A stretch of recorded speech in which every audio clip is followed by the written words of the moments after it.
This is Seattle facial plastic surgeon Dr. Thomas Lamperti. Today I'm going to show you how we harvest, centrifuge, and process the fat for facial fat transfer. You can see how by hand I am liposuctioning this patient's lower abdomen.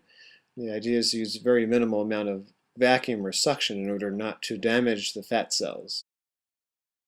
In this case, we harvested 4 syringes worth of fat that we're now putting in the centrifuge.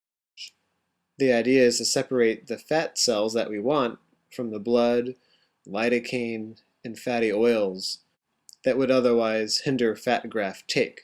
I centrifuge the fat for 3 minutes at 3,000 RPMs. While that is occurring, we put steri-strips over the harvest site and the belly button. And once the fat has been processed, you can see how it has been separated into the fat in the middle, and then oils at the top, and then blood at the bottom. You pour out the oils, which are basically from the ruptured fat cells, and minimal amount of oil is a good sign. And then the blood from the bottom usually is drained. And then we transfer all of the fat that's been isolated into one syringe. Which you can see here. You can see we have little cotton pledgets at the top that help us just to wick away any residual oil. So it turns out oil is detrimental to fat grafts, and it doesn't really like that and would hinder fat graft take. The last step before performing the fat grafting itself is to transfer this fat into individual 1 cc syringes. These smaller syringes make it much easier to place the fat into the face in a very guided and direct fashion.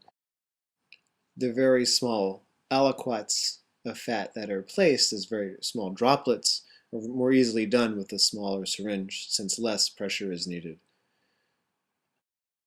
The amount of fat that is needed for any individual case is customized, and so if only a small amount or one area is going to be treated, a smaller amount of fat would then be harvested.